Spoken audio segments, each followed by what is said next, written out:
Hi, this is David Shoemaker, and I'd like to welcome you to Living Thelema. This month's segment is going to cover Liber Samekh and the invocation of the Holy Guardian Angel.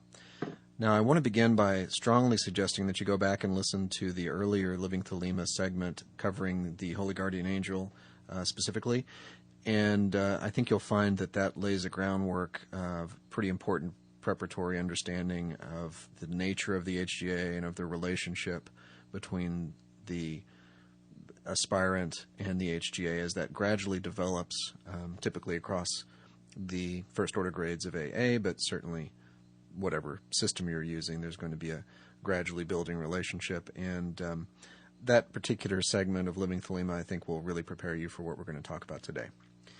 Now, I want to begin with a question that came through on Facebook, and the question was from Mark, and he said, in your episode on the HGA, you say to invoke often.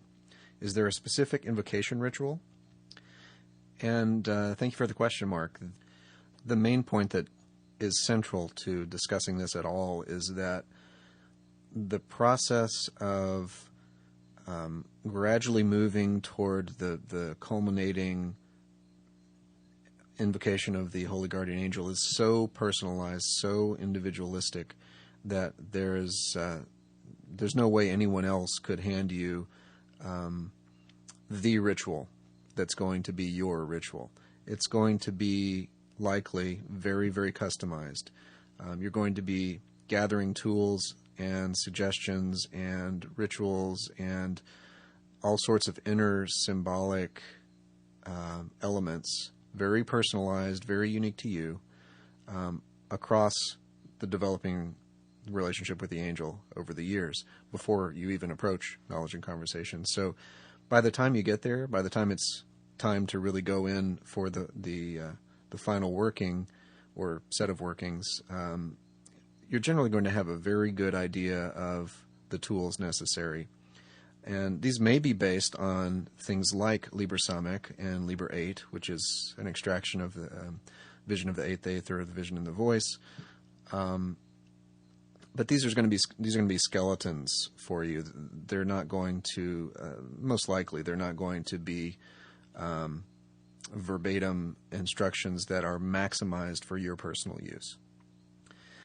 Now, let me just give a final answer to Mark in terms of the invoke often injunction, as I mentioned in the previous podcast on the HGA. Now, this is something Crowley urges us to do, and I think when I said that in the earlier podcast, what I was really getting at there, rather than a specific formal ritual, was just the ongoing inflaming of oneself in prayer to the angel in any way that works for you. Any invocation of that light of the angel in whatever form that takes is what I was talking about. And certainly at phases of the work, that's going to be a formal ritual, but not always. The really important thing is just the ongoing, day-to-day, moment-to-moment work in keeping yourself aspiring and earnestly invoking the light of the angel as you may know how, and as you will be instructed, in fact. So, I've already mentioned Liber Samekh in answering that question, and that's going to be our main focus today. I love this ritual, and I love Crowley's discussion of this ritual almost as much, if not more, than anything else he ever wrote along the lines of practical instruction. And the reason for that is that not only is it a beautifully laid out ritual, but his commentary, and in particular the scholion that accompanies it, is some of the most lucid and informative and practically useful discussion of the inner work of ritual that Crowley ever wrote. There's so much in there about the visualizations and the way to throw yourself into each of the component parts of the ritual. It's so rich and so well explained that I can't recommend it highly enough. So I strongly recommend that you study Liber Samekh and its commentary and Liber 8 thoroughly and repeatedly in reference to this matter and in reference to the discussion we're going to have today. You can't spend too much time on those rituals, I promise you. And links to those are going to be on the podcast blog. Now, for those of you who are not familiar with this ritual, it was composed by Crowley at Cefalù for the use of Frank Bennett, Frater Pro Gratior, in his own invocation of the Holy Guardian Angel. So this is an excellent example of what Crowley might have handed to a student, in fact did hand to a student, for this particular work. We get insights into Crowley's own approach. We get discussions of the nature of the HGA and the relationship of the angel to the adept. And as I said earlier, we get these insights into Crowley's own methods of teaching the inner work that goes along with the skeleton of the ritual itself. Really, really valuable.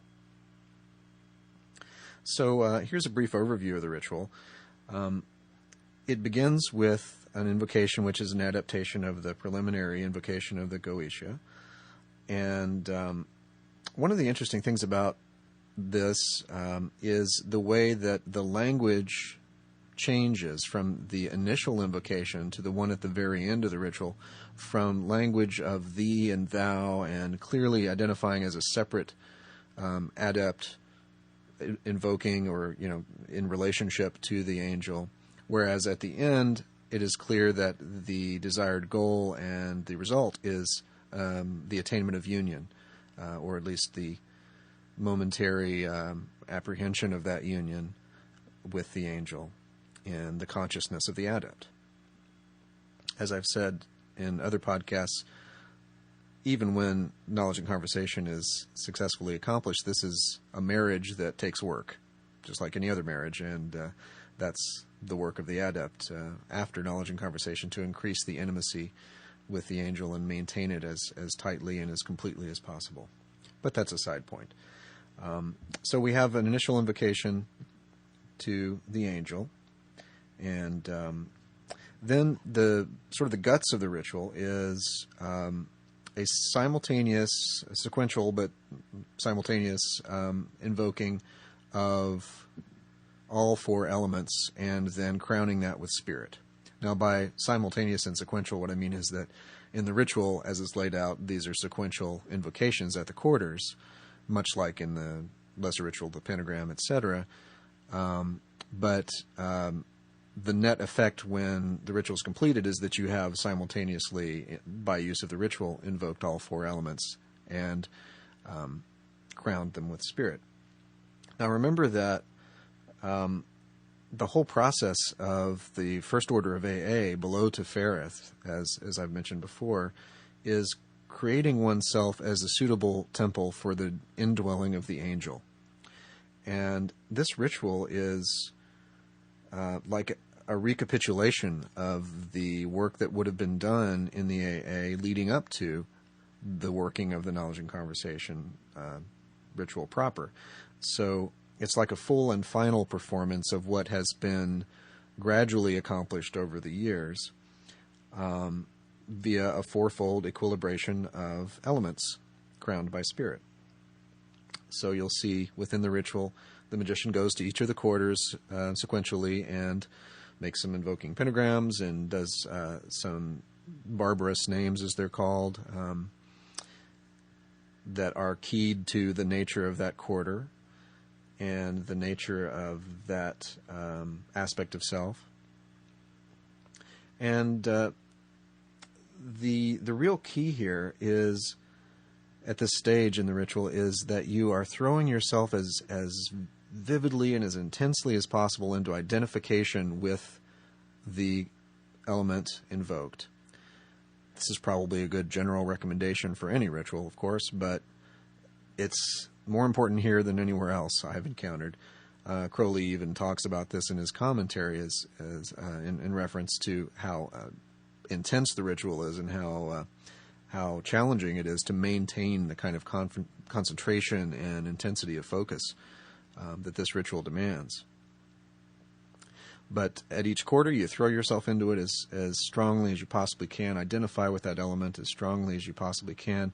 Then when you come back to the center, You have to do the very same thing in terms of fullness of identification, but you are doing it with the element of spirit itself, the HGA itself, the aspiration to the HGA, the receptiveness to the HGA. The climax of this ritual is one of those examples of juxtaposition of opposites in ritual that amplifies the effect of the ritual. There is sort of an infinite upward active extension of self that's followed by a complete inward contraction, as Crowley says in the commentary, almost a hiding from the angel within the innermost citadel of self, I think is the term he uses. And it is this polarity and the alternation of the identification with these poles that kind of vaults the self beyond the opposites into something else altogether, and this is the climactic upward surge of sparks of self that completes the ritual and affects a union with the angel in consciousness. Another example of that polarity being used to amplify the effect is in Liber Pyramidos, where you see that at the negative confession at the altar, where there is this alternation between the aspirant naming themselves all these negative qualities, balanced with saying they're under the shadow of the wings in a positive sense. And so there's this back and forth rapidly that is actually kind of a hypnotic technique, a formal hypnotic technique that is effective. So that's here as well in Liber Samekh. Let me read to you what Crowley says in the commentary corresponding to section F of the ritual. He says, "The adept now returns to the Tefereth square of his Tau and invokes spirit, facing toward Boleskine by the active pentagrams, the sigil called the Mark of the Beast, and the signs of LVX. He then vibrates the names, extending his will in the same way as before, but vertically upward.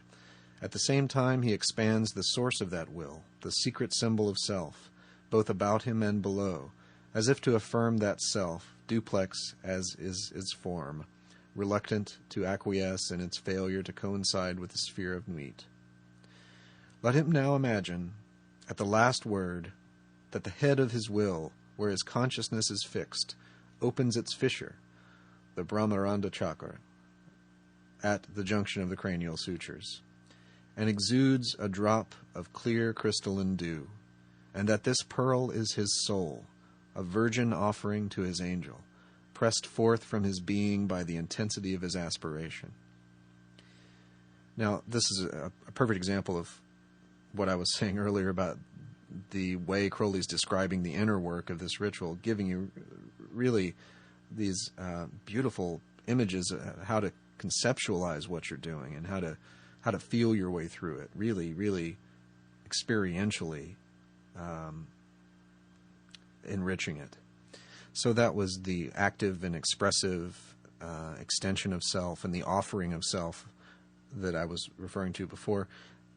Now, what we're about to see is that's balanced by the withdrawal and the sort of the receptive phase of this. And so I'm going to read at length from Crowley's commentary on this, because there's so much in here that's not just relating to the ritual, but to the very it speaks to the very nature of the angel and of the relationship between adept and angel. This corresponds to section G of the ritual. "The adept, though withdrawn, shall have maintained the extension of his symbol. He now repeats the signs as before, save that he makes the passive invoking pentagram of spirit. He concentrates his consciousness within his twin symbol of self and endeavors to send it to sleep. But if the operation be performed properly, his angel shall have accepted the offering of dew and seized with fervor upon the extended symbol of will toward himself. Then shall he shake vehemently with vibrations of love, reverberating with the words of the section. Even in the physical ears of the adept there shall resound an echo thereof. Yet he shall not be able to describe it. It shall seem both louder than thunder and softer than the whisper of the night wind. It shall at once be inarticulate and mean more than he hath ever heard." Now let him strive with all the strength of his soul to withstand the will of his angel, concealing himself in the closest cell of the citadel of consciousness. Let him consecrate himself to resist the assault of the voice and the vibration until his consciousness faint away into nothing. For if there abide unabsorbed even one single atom of the false ego, that atom should stain the virginity of the true self and profane the oath. Then that atom should be so inflamed by the approach of the angel that it should overwhelm the rest of the mind, tyrannize over it, and become an insane despot to the total ruin of the realm. But, all being dead to sense, who then is able to strive against the angel? He shall intensify the stress of his spirit, so that his loyal legions of lion-serpents leap from the ambush, awakening the adept to witness their will and sweep him with them in their enthusiasm, so that he consciously partakes this purpose, and sees in its simplicity the solution of all his perplexities. Thus, then, shall the adept be aware that he is being swept away through the column of his will symbol, and that his angel is indeed himself, with intimacy so intense as to become identity, and that not in a single ego, but in every unconscious element that shares in that manifold uprush. This rapture is accompanied by a tempest of brilliant light, almost always, and also in many cases by an outburst of sound, stupendous and sublime in all cases, though its character may vary within wide limits. The spate of stars shoots from the head of the will symbol and is scattered over the sky in glittering galaxies. This dispersion destroys the concentration of the adept, whose mind cannot master such multiplicity of majesty. As a rule, he simply sinks stunned into normality, to recall nothing of his experience, but a vague, though vivid, impression of complete release and ineffable rapture. Repetition fortifies him to realize the nature of his attainment, and his angel, the link once made, frequents him, and trains him subtly to be sensitive to his holy presence and persuasion. But it may occur, especially after repeated success, that the adept is not flung back into his mortality by the explosion of the star spate, but identified with one particular lion serpent, continuing consciousness thereof until it finds its proper place in space, when its secret self flowers forth as a truth, which the adept may then take back to earth with him.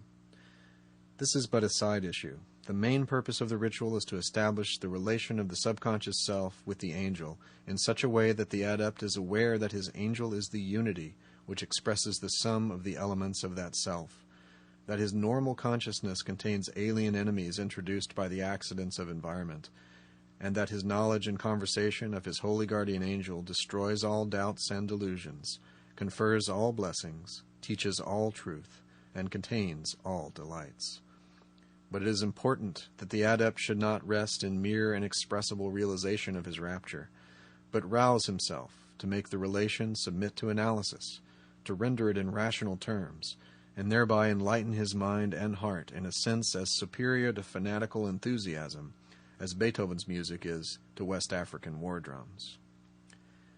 Now, setting aside the obvious ethnocentrism of that last remark in terms of Beethoven and war drums, I think what Crowley's getting at there is that knowledge and conversation, once attained, is of little use if the only effect it has is to inflame the adept and inspire spiritual ecstasy. That's certainly a useful aspect of it and an important tool for further work, but you have to do something with that knowledge. You have to find a way to consciously transmute this ineffable experience into rational terms, as Crowley says, so that your work in the world can be informed and enlivened and enriched by your experience. You go out into the world a changed person, a changed adept, and you bring with you that truth of experience attained through knowledge and conversation. But you can't do that if you don't refine your ability to make that translation between the ineffable and the rationally expressible. Now, having reached the climax of this ritual and attained, at least momentarily, the consciousness of union with the angel, the ritual proceeds to the closing, which is called the Attainment. And here is what I was referencing earlier, where the language is now of identity with the angel. And then this is a brief section, so I'll go ahead and read it verbatim as well. but you'll note the difference. There's no thee or thou here. I am he, the bornless spirit, having sight in the feet, strong in the immortal fire. I am he, the truth. I am he who hate that evil should be wrought in the world. I am he that lighteneth and thundereth. I am he from whom is the shower of the life of earth. I am he whose mouth ever flameth. I am he, the begetter and manifester unto the light. I am he, the grace of the worlds. The heart girt with a serpent is my name. So a beautiful closing for the ritual. I hope you agree that the reading from Samekh, the lengthy reading, was worth it. I just think the language is so beautiful there and so instructive. And one final very important performance note about Liber Samekh. It is clear from the instructions that this ritual is to be performed in the body of light. That is, it is performed in the astral body of the magician rather than simply performed physically, as we might do in our daily rituals.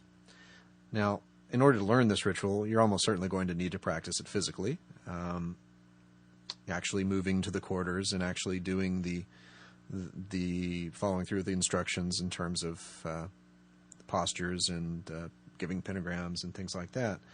But once mastered physically, it is, in my estimation, very important to actually perform this in the body of light, partly because that astral substance of self is the medium of communication of the Ruach, and that's going to be ultimately the language of symbol through which the angel expresses itself.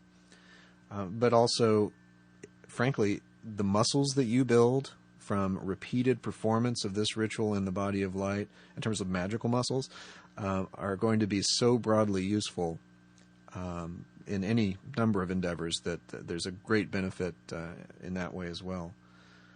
So let's move on to some other practical points in terms of constructing and implementing a retirement for knowledge and conversation.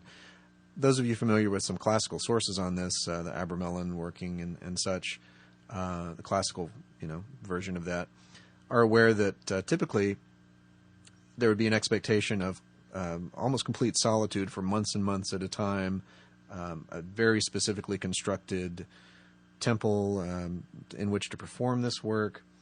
One of Crowley's great gifts to modern magicians, of course, was an understanding that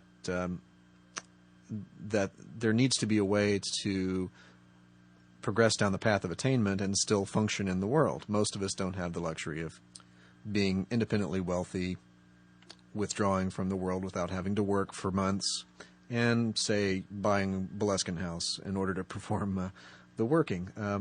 We need to be a little more practical than that. So if you read Liber Samekh and Liber 8, it's not hard to imagine a way to hybridize these practices and integrate them into your day-to-day life, at least for a time, before moving into a full and formal retirement with an actual, withdrawal into solitude. Liber Samekh is designed to be performed over 11 months. Liber 8 is written as a 91-day retirement or working.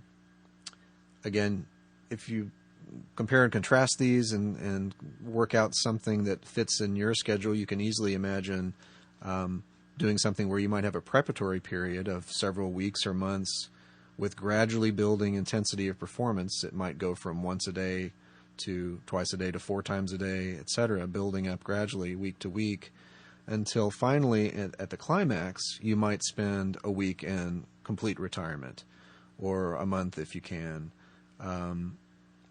But it's doable. It really is doable. I've seen it work for people who have a job and a life and a family and such, and they find a way to work it out. So it's doable.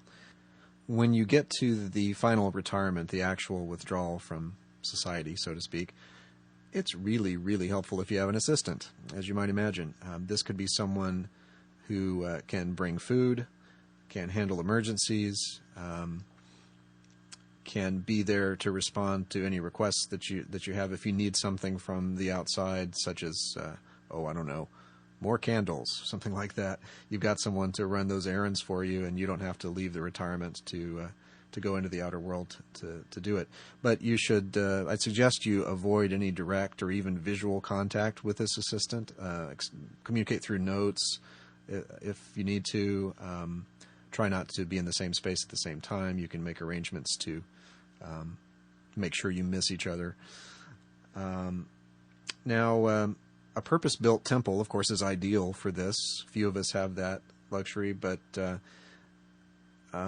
you may find also that if your regular temple that you're thinking of using for this is actually, say, a room in your normal dwelling place, you may find that that's a bit distracting. As you can imagine, if you're in retirement in this room in your house, meanwhile, on the other side of a thin door, your family's running around and kids are yelling and things like that, that may not feel very much like a retirement. So I do urge you to find a separate dwelling of some kind, maybe a retreat center, maybe a cabin in the woods, maybe a friend has a spare room that's in a separate building or something like that that you can use. But listen, if you get too worried about these details, just stop yourself for a moment and remember that, for example, Carl Germer attained knowledge and conversation while in the concentration camp with nothing in the way of conventional magical tools or a temple, nothing of the sort, based on his pure aspiration.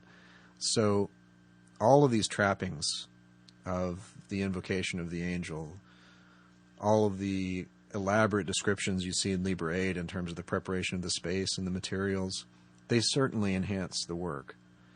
But they're ultimately just tools. It's the inner work, of course, that is pivotally important here.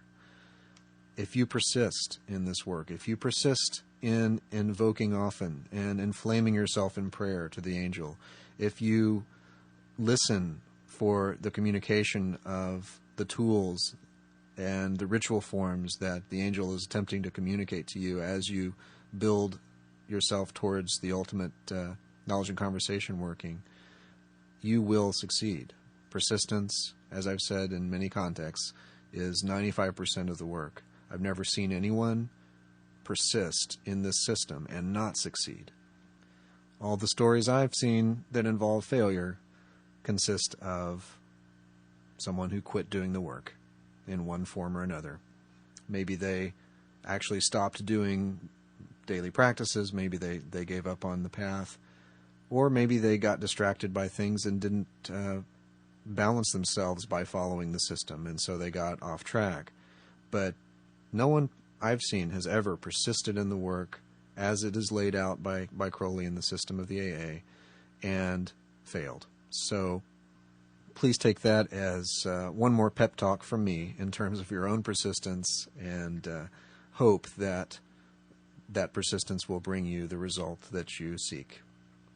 So I hope you've enjoyed this segment, and I do once more encourage you to study thoroughly in Liber Samekh and Liber 8 as you continue your own studies. Please send me, as always, your comments and suggestions to livingthelema@me.com, and visit the livingthelema.com website as well for more information and resources. Thanks for listening, and I will talk to you next time.